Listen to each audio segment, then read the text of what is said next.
ልናስተውለው የሚገባው ይሄ ግሪጎሪያን ካላንደር ሳይመጣ በፊት ዓለሙ በሙሉ ይጠቀምበት የነበረው ይሄ ጁሊያን ካላንደር የተባለውን ወይም ደግሞ አሁን እኛ የምንጠቀምበት የዘመን አቆጣጠር ስሌት ነው። በዚያች ቀን ራሳችሁን በእግዚአብሔር ፊት ታዋርዳላችሁ። ናሁ ሰማይናሁ በኤፍራታ ወረከብናሁ ውስተ ኦመ ገዳም።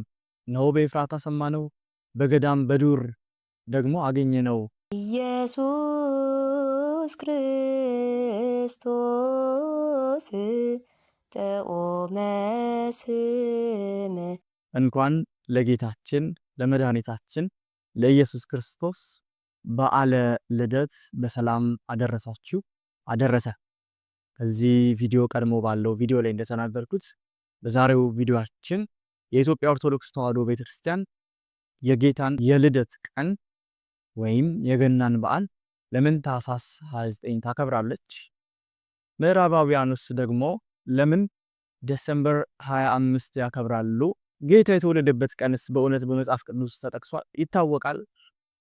በምዕራባውያኑና በምስራቃውያኑ መካከል ያለው ልዩነትስ ከየት መጣ የሚለውን በዛሬው ቪዲዮ እግዚአብሔር ቢወድና ቢፈቅድ ለመዳሰስ እንሞክራለን። እስከ ቪዲዮ መጨረሻ እንድትከታተሉ ጋበዝኳችሁ። ደግሞ ቪዲዮአችን ብዙ ሰዎች ጋር እንዲደርስ ሼር፣ ሰብስክራይብ እያደረጋችሁ ቻናሉን ይደግፉ።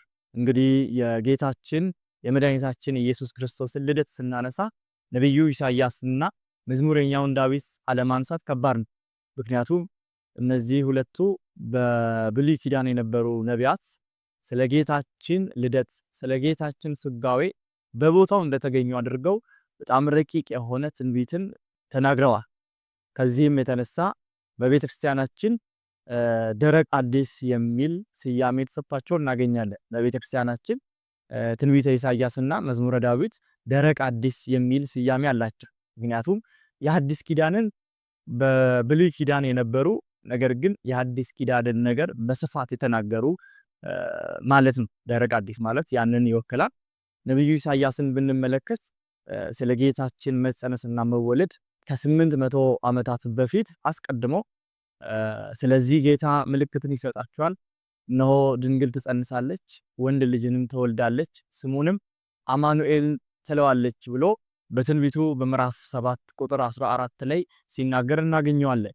መዝሙረኛው ዳዊት ደግሞ ተቀብሎ ናሁ ሰማይናሁ በኤፍራታ ወረከብናሁ ውስተ ኦመ ገዳም፣ ነው በኤፍራታ ሰማነው፣ በገዳም በዱር ደግሞ አገኘነው ብሎ ጌታችን በበረት ስለመወለዱ በዚህ መልኩ በመዝሙር 131 ላይ ሲናገር እናገኘዋለን። ታላቁ አባት ቅዱስ ኤፍሬም ደግሞ በውዳሴ ማርያም ድርሰቱ ላይ ስለነዚህ ነቢያት ሲያደንቅ ኦዝ ነገር ለእሉ ለተነበዩ ዘባህዱ መንፈስ በእንተ ክርስቶስ ይላል። በአንድ መንፈስ ሆነው ስለ ክርስቶስ የተናገሩት የነቢያት ነገር ምን ይደንቅ ምን ይረቅ ያለ የነቢያቱን ነገር ሲያደንቅ የነሱን ትንቢት ሲያደናንቅ እናገኛለን። እንግዲህ ነቢያቱ የተናገሩት ብዙ ትንቢት ነው። ስለ ክርስቶስ የሰበኩት ብዙ ነገር አለ። ነገር ግን የቪዲዮ ዓላማ የጌታችን የልደቱ በዓል መቼ ነው የሚል ስለሆነ ይሄንን ነገር ብዙም ውስጥ ገብተን አንመለከተው። ወደ ጌታችን ልደት ቀን ወስዳችሁ በመጽሐፍ ቅዱስ ጌታችን መድኃኒታችን ኢየሱስ ክርስቶስ በዚህ ቀን ተወለደ የሚል በግልጽ የተቀመጠ ነገር የለም። ከዚህም የተነሳ ብዙ ቅዱሳን ምሁራን አባቶች ከታሪክ አንፃር ትክክለኛው ቀን መቼ ነው የሚለውን በመፈለግ ብዙ ደክመዋል። በዚህም ምክንያት የተነሳ በምዕራቡ ዓለምና በምስራቁ ዓለም የጌታችንን ልደት በተመለከተ የተወሰኑ የቀናት ልዩነቶች ይስተዋላሉ። ቢሆንም ግን መጽሐፍ ቅዱስ የጌታ የልደቱ ቀን ይህ ነው ብሎ ባይናገርም ነገር ግን አመልካችና ጠቋሚ ነገርን በመጽሐፍ ቅዱስ እናገኛለን። ሊቃውንት አባቶቻችንም ምስጢሩን አንድ በአንድ አመስጥረው ዋና ሐሳቡ ያለው የሉቃስ ወንጌል ምዕራፍ 1 ከቁጥር 8 እስከ 14 ላይ ነው ብለውም ይናገራሉ። ዋና ሐሳቡን በደንብ ለመረዳት የሉቃስ ወንጌል ምዕራፍ 1 ቁጥር 5 ጀምሮ አብረን ስናነብ ቃሉ እንዲህ ይላል። በይሁዳ ንጉስ በሄሮድስ ዘመን ከአብያ ክፍል የሆነ ዘካርያስ የሚባል አንድ ካህን ነበር ይላል። ሚስቱም ከአሮን ወገን ልጆች ነበረች፣ ስሟም ኤልሳቤጥ ነበረ። ሁለቱም በጌታ ትእዛዝና ሕግጋት ሁሉ ያለ ነቀፋ እየሄዱ በእግዚአብሔር ፊት ጻድቃን ነበሩ። ኤልሳቤጥም መካን ነበረችና ልጅ አልነበራቸው። ሁለቱም በእድሜያቸው አርጅተው ነበር። እርሱም በክፍሉ ተራ በእግዚአብሔር ፊት ሲያገለግል እንደ ካህናት ሥርዓት ወደ ጌታ ቤተ መቅደስ ገብቶ ለማጠን ዕጣ ደረሰበት። በዕጣንም ጊዜ ሕዝቡ ሁሉ በውጪ ቆመው ይጸልዩ ነበር። የጌታም መልአክ በዕጣኑ መሠዊያ ቀኝ ቆሞ ታየው። ዘካርያስም ባየው ጊዜ ደነገጠ፣ ፍርሃትም ወደቀበት። መልአኩም እንዲህ አለው፣ ዘካርያስ ሆይ ጸሎትህ ተሰምቷልና አትፍራ። ሚስት ኤልሳቤጥም ወንድ ልጅን ትወልድልሃለች፣ ስሙንም ዮሐንስ ትለዋለህ። ደስታና ተድላም ይሆንልሃል፣ በመወለዱም ብዙዎች ደስ ይላቸዋል ብሎ መልአኩ አበሰረው። እንግዲህ በዚህ ክፍለ ምንባብ ውስጥ ዋናና ሊረሳ ሊዘነጋ የማይገባ አመልካች ነገር እንዳለ እናስተውላለን። እሱም ካህኑ ዘካርያስ የተበሰረበት ቀን። በዕብራውያን አቆጣጠር ካህኑ ዘካርያስ የተበሰረው ወይም ዮሐንስን እንደሚወልድ በመልአኩ የተነገረበት ቀን ዕለተ ስሬት ወይም ደግሞ ቅድስተ ቅዱሳን ሊቀ ካህናቱ የሚገባበት ዕለት ነው። ዕለተ ስሬት ወይም የስሬት አገልግሎት ታስሪን ተብሎ በሚታወቀው በሰባተኛ ወር በ10ኛ ቀን ላይ ነው። ካህኑ ዘካርያስም የተበሰረበት ዕለት ይህ ነው። ዕለተ ስሬት ምንድነው የሚለውን ስንመለከት በኦሪት ዘሌዋውያን ምዕራፍ 16 ከቁጥር 29 እስከ 30 እና በኦሪት ዘኍልቍ ምዕራፍ 29 ከቁጥር 7 እስከ 11 ላይ የኦሪቱ መጽሐፍ በግልጽ ይናገራል። እሱም ምንድነው የሚለው በሰባተኛው ወር በእግዚአብሔር ፊት ከኃጢአታችሁ ሁሉ ትነጻላችሁ፣ ታላቅ ሰንበትም ይሆንላችኋል ብሎ እግዚአብሔር ለሙሴ ሕግን ሲሰጥ እናገኛለን። ስለዚህ በዚህ ቀን ከኃጢአታቸው ሁሉ የሚነጹበት በዓመት አንድ ጊዜ የቅድስተ ቅዱሳን አገልግሎት የሚከናወንበት ቀን እሱን ቅድም እንደተናገርነው በሰባተኛው ወር ታስሪን በተባለው በ10ኛ ቀን ላይ በዓመት አንዴ ብቻ የሚደረግ አገልግሎት ነው። በዚህ አገልግሎት ላይ ኦሪት ዘሌዋውያን ምዕራፍ 16 ከቁጥር 17 ጀምሮ በምናነብበት ጊዜ ሊቀ ካህናቱ የተቀደሰውን ልብሰ ተክህኖ አድርጎ ወደ ቤተ መቅደስ ይገባል። በእግዚአብሔር ፊት ባለው መሠዊያ ላይም የእሳት ፍም አምጥቶ የዕጣን መስዋዕትን ያቀርባል። ወደ ቅድስተ ቅዱሳኑም ገብቶ መጀመሪያ ለራሱ ቀጥሎ ደግሞ ለሕዝቡ የድህነት ወይም ደግሞ የስሬት መስዋዕትን ያቀርባል። በዚያ አገልግሎትም ሕዝቡ ሁሉ ከኃጢአታቸው ይነጹ ነበር ማለት ነው። እኛም ደግሞ በዚህ በሉቃስ ወንጌል በምዕራፍ 1 ከቁጥር 8 አንስቶ እስከ 14 ያለውን ክስተት መነሻ በማድረግ የተነገረውን ሕዝቡ በውጪ መቆማቸውን ሊቀ ካህናት የሆነው ዘካርያስ በቤተ መቅደስ ገብቶ የዕጣን ማጠኑን ለእግዚአብሔር መስዋዕት ማቅረቡን ሕዝቡ ደግሞ በውጪ ቆመው እየጠበቁት እንደነበረ መነሻ በማድረግ ካህኑ ዘካርያስ የተበሰረበት ዕለተ ስሬት ወራ ታስሪን እንደሆነ ከዚህ መነሻ በማድረግ እንናገራለን። በዚህ ዙሪያ ላይም ደግሞ ብዙ የመጽሐፍ ቅዱስ መተርጉማን የሆኑ ቅዱሳን አባቶቻችን ሰባተኛ ወር ዕለተ ስሬት ላይ ይህ ክስተት እንደተከናወነ ተናግረዋል። ለምሳሌም ቅዱስ ዮሐንስ አፈወርቅ እና ማር ዮሐንስ የተባለ የቤተክርስቲያናችን ታላቅ አባት የሉቃስ ወንጌልን በተረጎሙበት ድርሳናቸው ላይ ይህንን ቀን የቅድስተ ቅዱሳን የሚገቡበት ቀን እንደሆነ ጠቁሞ ያልፋል። ስለዚህ በቅዱሳን አባቶች ራሱ ይታመን የነበረው ካህኑ ዘካርያስ የተበሰረበት ዕለት ቅድስተ ቅዱሳን በገባበት ዕለት እንደሆነ ነው። የሉቃስ ወንጌል የአንድምታ ትርጓሜ መጽሐፋችንም ካህኑ ዘካርያስ ወደ ቤተ መቅደስ ገባ የሚለውን ሐተታ በሚያስቀምጥበት ጊዜ ጨረቃ ሰርቅ ባደረገች በ10ኛው ቀን ዕለቱም ዕለተ ዮሴፍ ወይም ዕለተ ስሬት ነው። በዚህም ዕለት ተሰብስበው ይጸልያሉ። ወበይቲ ዕለት አይመምዋ ነፍስክሙ፣ በዚያች ቀን ራሳችሁን በእግዚአብሔር ፊት ታዋርዳላችሁ እንዲል የሚል ሐተታ ሲያስቀምጥ እናገኘዋለን።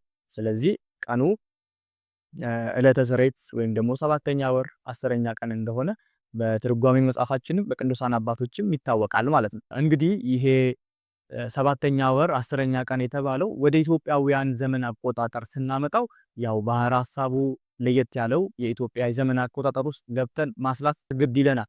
ነገር ግን እንደው ነገሩን ከማወሳሰብ አንፃር ዕለቱ የዋለበትን ቀን ብቻ እንናገራለን። ስለዚህ 7ኛ ወር ታስሪን የተባለው 7ኛ ወር 10ኛ ቀን በእነሱ ጥቅምት የሚባለው ማለት ነው።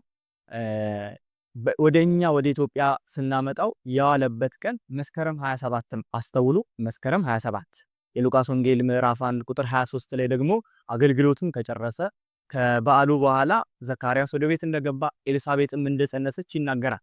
ሊቁ ቅዱስ ያሬድም በመዝሙሩ ወእምድኅረ ክልኤ መዋዕል ጸንሰት ኤልሳቤጥ ብእሲቱ፣ ከሁለት ቀን በኋላም ኤልሳቤጥ ጸነሰች ብሎ ስለ ዮሐንስ መጸነስ ይናገራል። ስለዚህ መስከረም 27 የተበሰረበት ቀን ነው። ሁለት ቀን ስንጨምር መስከረም 29ን እናገኛለን። ስለዚህ ቅዱስ ዮሐንስ የተጸነሰበት ዕለት መስከረም 29 ነው። ኤልሳቤጥ በጸነሰች በ6 ወሩ ለካህኑ ለዘካርያስ የተገለጠለት ያው መልአክ ቅዱስ ገብርኤል ወደ እመቤታችን ወደ ናዝሬት ገሊላ በመምጣት እመቤታችን ኢየሱስ ክርስቶስን እንደምትወልደው ስሙንም አማኑኤል ብላ እንደምትጠራ ይነግራታል።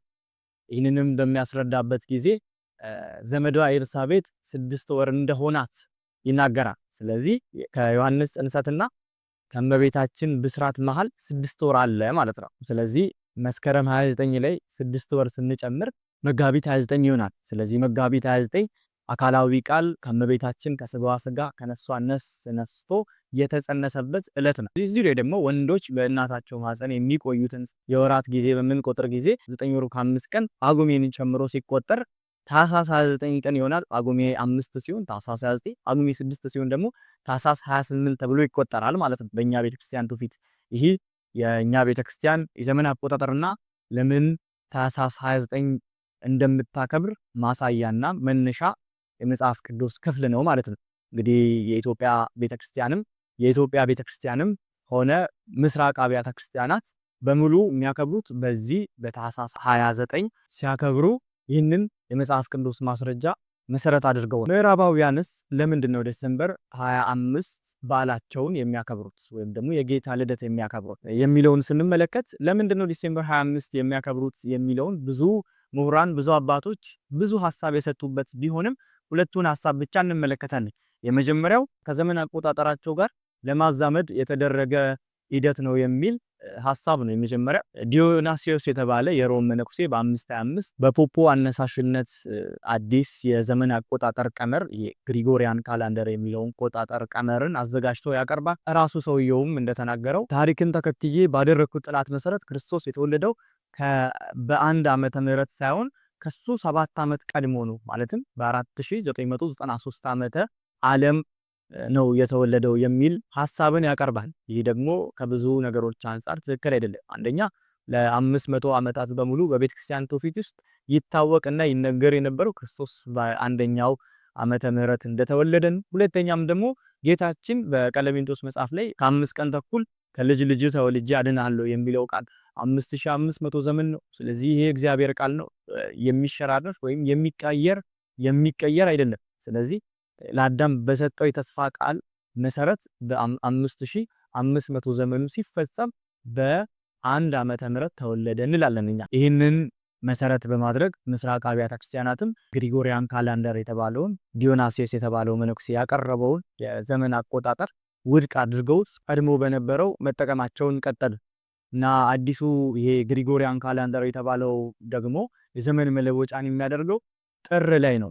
ያም የሆነበት ዋነኛው ምክንያት ጥር አካባቢ ከክረምት ወደ በጋ የሚሸጋገሩበት ከቀዝቃዛው ክረምት ወደ በጋው ወደ ሞቃቱ በጋ የሚሸጋገሩበት ዘመን ስለሆነ የዘመን መለወጫቸውን ከዛ አደረጉና እንግዲህ የዘመን መለወጫቸውና የጌታ ልደትን አንድ ላይ ለማድረግ ዲሴምበር 25 በዓላቸውን አድርጓል የሚለው የመጀመሪያ ሐሳብ ይሄን ይመስላል።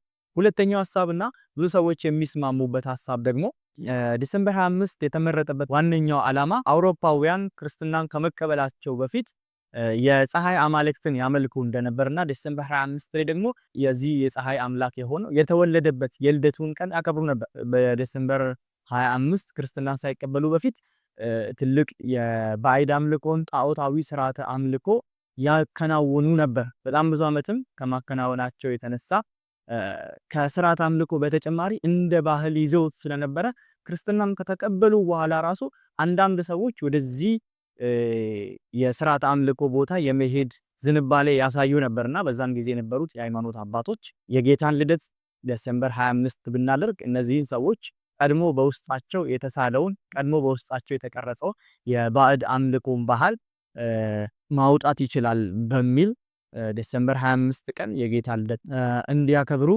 ለማድረግ ይህንን ቀን መርጠዋል የሚል ሐሳብ ነው። ይህ ሐሳብ በተወሰነ ደረጃ በብዙ ምሁራንና በብዙ የቤተክርስቲያን አባቶች ዘንድ ተቀባይነት ያለው ሐሳብ ነው። ልናስተውለው የሚገባው ይሄ ግሪጎሪያን ካላንደር ሳይመጣ በፊት ዓለሙ በሙሉ ይጠቀምበት የነበረው ይሄ ጁሊያን ካላንደር የተባለውን ወይም ደግሞ አሁን እኛ የምንጠቀምበት የዘመን አቆጣጠር ስሌት ነው ማለት ነው። ምዕራባውያኑ ዲሴምበር 25 የጌታን ልደት ካከበሩ በኋላ ከ8 ቀን በኋላ ደግሞ አዲስ ዓመት ዘመን መለወጫ ብለው ደግሞ ሌላ በዓል ያደርጋል።